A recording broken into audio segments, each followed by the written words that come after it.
السلام علیکم ګرانو کتونکو زه یم واجد خان او تاسو ګورئ پرایم ډیجیټل کهانی. ګرانو کتونکو چې څنګه تاسو له پته ده په پوره روژه کې ضلعي انتظامیه په خوراک باندې مختلفو ځایونو کې کاروانو کې عوام ریلیف دپاره چې څومره ګران فروش وو دا ټولې چې کوم دی جرمانه م کړه، جیل له یې مو لېږل، وارننګ یې مو ورله ورکړه. دې سره سره چې کوم دی څنګه تاسو له پته ده اختر ورځې شپې دي، سبا یا بل ورځ د خیره سره وړوکی اختر دی. نو ضلع انتظامیه بیا هم په کلاره نه ده ناسته، د عوامو خدمت کې چې کوم دی حاضره ده. په دغه ټیم موږ پېښور حاجي کیم اډه کې موجود یو او د عوامو خدمت دپاره چې کوم دی ضلعي انتظامیه اے سی سی ډي صاحب راوتی دی، ذیشان صاحب او ورسره اے سی کینټ بشارت صاحب هم موجود دی. دی د کرایانو معلوماتونه کوي چې د کومو خلکو کرایانې چا سیوا اخیستې دي، هغه کرایانې هغې نه یې واپس واخیستې او هماغه چې کوم سورلی ده هغې ته یې واپس کړي. دغه ټایم دی موږ سره موجود دي، دی به کوم دی مختلفو ګاډي به هم چیک کوي چې چا چا کرایانې سیوا اخیستې هغه به کرایانې هغې نه واپس اخلي او هغه سورلو به یې واپس کوي. دا ټول پروګرام به موږ تاسو سره موږ شیر کوو، راځئ موږ سره. ګرانو کتونکو څنګه تاسو ته موږ ویل چې د اډه کې دننه مختلف چې څومره د دې پوینټونه دي دا ټول به چیک کېږي. دغلته کې د ثوابی یو چې کوم سټین و هغه سټین ګاډي چې کوم دي ګاډي هم غیب شو، ډریوران هم غیب شو. وجه څه وه؟ وجه دا وه چې دوی کرۍ ډبل اخیسته او ضلع انتظامیه دا شی نه مني او چې عوام له هر اړخ نه ریلیف میلو شي. نو فوري اقدام یې اوچت کو اے سی ذیشان صاحب او بشارت صاحب وګورئ سورلو دپاره نور ګاډي راوسته، ارینج یې کړه ورته او ماشاءالله د ثوابی چې څومره سورلی دلته موجود وه هغه به د خیره سره الله دې په حفاظت باندې خپل خپلو ځایونو ته ورسوي. دا ستاسو مخامخ دی، تاسو کتی شئ. دا دی د ضلع انتظامیه اقدام د عوامو لپاره په دې ټوله روژه کې خو چې کوم دی پیله خوراک ریټونه چې کوم ځای کې ریټونه سیوه او خوراک مضر صحت و د هغې خلاف چې کوم دی مختلفو ځایونو کې کاراګانې خو وشوې پوره روژه کې د بشمني مو شوې، د روژه ماتې مو شوې، په ټوله ورځ مطلب 24 ګنټې دي په کلاره نه دي ناست او اوس چې کوم دی ورځ دوه پس د خیره سره اختر دی. د سورلو له چې کوم مشکلات دي نو دا په دې خټو کې په دې باران کې دا دې ولاړ دي او عوامو له صرف او صرف ریلیف دپاره چې عوامو سره هېڅ ځای کې زیاتې ونه شي. دا د یو عام روټین خبره چې کله اختر ته یو ورځ پاتې که نه دا د ګاډي یا د مافیا دا دغه کوي خو دا سر نن راووتو او په دې باره کې اکشن واخیستو. موږ د دې ډېر زیات دغه کوو، تعریف کوو او شکریا ادا کوو او دغسې په کار هم ده ځکه چې دا یو مافیا د ځای په ځای او سپیشلی دا گاڑو والا مافیا عام ورځو کې څومره کرایي ده؟ عام ورځو کې هم دغه 400 کرایي وي او دې موږ نه 400 واخلي ده او نن یې لکه سیوای واغسته، مطلب کسان یې ډېر بدتمیزي خو دا د دې روټین خبره ده. دوی خو چې دا کوي او سپیشلی دا ډې والا ډېر کرایي د څومره پیله څومره کرایي څومره واغسته؟ 400 روپۍ کرایي وه، د دې سیټونو زموږ 1600 روپۍ کېدې، زموږ نه 2000 روپۍ یو واخیستې، 500 روپۍ موږ سره یو پارسل بل کې وستو، 900 روپۍ د موږ سره دا زیاتې وکړو. دلته موږ څه واړه دي، موږ څه سیټ بند دی او دا دومره زیاتی کوي او بدماشي کې لا بیا جدا کوله. ضلع انتظامیه راوتې ستاسو د عوامو خدمت دپاره څه ورغواړي؟ نو زه دا غواړم چې دلته کې د عوامو سره دغه کوي، ډېر زیاتی کوي نه. 10 روپۍ جوړېږي لکه ماشاءالله لکه 500 بقایا ده که نه سامان. ګرانو کتونکو څنګه تاسو ته ما وویل چې ضلع انتظامیه مشران چې څومره دي په اډو کې موجود دي، دې سره خبرې کوم. سر جي السلام علیکم، خپل تعارف وکړئ جي لږ پهله. بسم الله الرحمن الرحیم. نوم ذیشان نجیب دی، اسسټنټ کمشنر سټي او نن موږ راوتلي یو چې ګورنمنټ چې کوم ریټس دي د فیر ریټس دي هغه موږ امپلیمنټ کوو.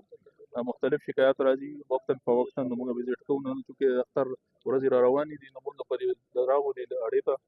خلکو نه فیډبیک واغستو نو زیاتره ګاډي پکې صحیح روان وو، خپل ریټونه چې دی خپل کوم ریګولر کوم نرخونه دي هغه برقرار وو او بعض ګاډو والا چې زیاتې کوي نو اوس موږ د خلاف راغلي دا ګاډي والا د کسانو نه زیاتې پیسې اخیستې، اوس به دې ته موږ پیسې ریټرن کوو چې دوی خپل منزل مقصود ته صحیح ورسوي. دې سره سره سورلی ګوره تاسو مطلب د 3 کسانو سیټ چې کوم دی هغې کې دي 4 کسان کینولي، هغې سره بیا لاندې چې کوم دی ګوره نور هم سامان ایښی دی، د دې هم کرایي ایکسټرا وصولوي. دې کې یو 2 ګاډي استادو مخامخ موږ هغې نه پرمټ واغستو، هغه به ټیک ټاک موږ په دې باندې جرمانه او فاین لګو اوس چې کوم دی ګاډي والا دی یو خو به دې پیسې واپس کوي او بل به د دې غټه جرمانه دې پې کوي چې دومره اور کپاسټي ولې کړې ده او دا چې کوم دي کسان ناستې دي او سامان یې پکې ایکسټرا کېدلی نو دوی به د هغې بھرپایي کوي. دې کې دا څه کسان ناستې دي دا خبره هم کوي که موږ لاره کې روان شو دوی موږ سره لاره کې څه بدتمیزي وکړه نه نشي کولی دا ګاډی موږ ټول کوایف واغستل د دې کس یې نسیم واغسته چې دې داسې دې سره زیاتۍ کوي نو دا ګاډی به موږ دلته بنده و دا کس به موږ چې دی جیل ته لېږي. سرجي دا اډو والا ټول وتښتې د ګاډي به ځای اصل کې د کوم شوی اړې ګاډي د کم دی نو یو دوه ګاډي ولاړ وو خو یو ډرایور نه و نو موږ له بس ارینج کړو ځکه چې زموږ لکه کسان روان دي زنانه دي واړه دي پکې نو موږ انسټنټلی چې دی یو بس ارینج کړو د دوه ګاډو کسان دي موږ بس کې ځای کوو چې خلکو له ریلیف ورکړو. دې سره سره سرجي ټل انګو والا سایډ هم چې کوم دی هغه اړخ هم سورلی ډېرې زیاتې دي او ګاډي نشته دی همداسې چېرته بس پیر ولاړ وي هغه به هم ارینج کوم د اډو کې ولاړ وي مختلف ځایونه بس پیر ولاړ وي اوس به یې موږ هلته ځو هغې ته به هم ارینج کوو. دې سره سره سرجي نور چې څومره دا سټینډونه دي یا کرۍ سیوا اخلي یا چې کوم د سټینډونه خالي کړل غیب شو نو دې خلاف به څه قانوني کاروايي کوي؟ بالکل دې کې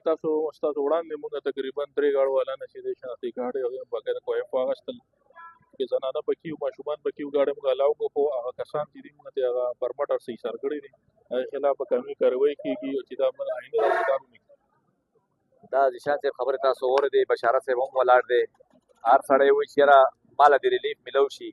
خو د دې باره کې لا چا سوچ نه دی کړی دوی هم د سهار غرمه ماښام روجما دي دوی د کور نه بهر دي دوی سره خبرې کوو. السلام علیکم سړي تاسو ټوله روژه د عوامو خدمت وکړو د خپل ځان هم خیال ساتلی که نه؟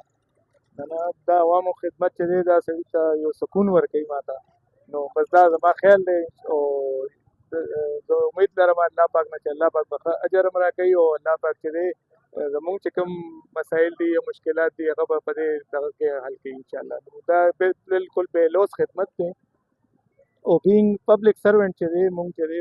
اے سی سی ټي صاحب تاسو کتې شي دي خپل راغلي دي د ټریفک مجسټریټ پېښور یم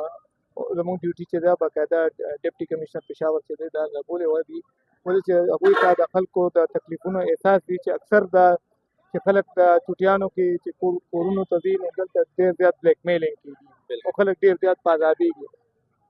نو دې دپاره تاسو کتلی شئ چې زموږ پوره ټیم چې دی هغه دلته په اډه کې ولاړ دی نه پس باقي چې کوم اډې دي هغه به موږ وزټ کوو او کوشش به کوو چې کوم ځای کې د ګاډو د افیشنسي ده هغه به موږ په بل اډې نه یا بل سټینډ نه چې هغه ګاډي ورته ارینج کړو او د خلکو په ژوند کې اسانۍ راولي. دا چې کوم اوس سورلی دلته ولاړې دي دې له خو ریلیف میلاو شو ستاسو تلو نه بس چې کوم دی دا به بیا مشکلات هماغسې به وي ورته موږ خو چېرته پېښور نه خو بار نه ځو موږ خو ځو راځو او د خلکو ته موږ خپل نمبر یې باقاعده پرسنل نمبر یې موږ دوی ته پرېښوی چې بیا هم د چا ته څه مسله وي دوی موږ ته وایي زموږ دلته 5 کیلومیټر کې نږدې زموږ آفس دی موږ فوراً به راځو او د دوی د هر قسمه مسله چې ده هغه به موږ حل کوو. واحد یو پېښور داسې ځای دی چې د پوره پاکستان نه خلک دغلته راغلي دي مسافر دي څوک خپل خپلوانو کره دا به واپس خپلو ځایونو له هم ځي نو تاسو دا یو وړه به چک کوئ که نه پېښور کې نورې اړې هم دي هغه هم چک کوئ؟ بالکل تاسو ته زه وایم چې پرون نه بل پرون چې دی موږ باقاعده دغه اکټیویټي سیم اکټیویټي چې ده هغه موږ په ګوهاټ اډه کې کړې ده اوس د نه پس چې دی دا چونکې دا سپیشل ډیز دي نو اے سی سی ټي صاحب ورته چې دی دا مین اډه ده د پېښور دته رالو د نه پس دا لاهور اډه ده دا به چک کوو چې څومره دلته نږدې اډې دي چې سدا اډه شوه دا ټول به موږ مینیج کوو انشاءالله. دې کې چې کوم سورلی دي سورلی سره یو معمولي شانتې بیګ وي دا سورلی وي چې موږ نه د هغې هم کاروي اخلي دا صداقت څه پکې که نه؟ جی بالکل دې کې خلک ګیر شو او اے سی سی ټي صاحب باقاعده هغوی نه هغه پیسې هم واپس کړې او هغه چې کوم وایلیټرز وو د هغوی آی ډي کارډ هم کنفسکیټ کړي دي ځان سره د اختر نه وروسته ولې چې اوس ډرایور چې ګاډي نه کوځې نو دا ټول سورلی دغه کېږي افیکټ کېږي نو د دې چې کوم مین کانټراکټر دی هغه سره هم چې دی په دې کې مخکې میټینګز کړي دي اوس به بیا ولا هغه آفس ته به ځو او دا شی به امپلیمنټ کوو. ګرانو کتونکو دا و سید بشار الحسین صاحب د دې خبرې هم تاسو اورېدې د عوامو خبرې هم تاسو اورېدې دا وه زموږ د نن ویډیو د نوې ویډیو سره به ستاسو خدمت کې بیا حاضرېږو د لوی الله په امان.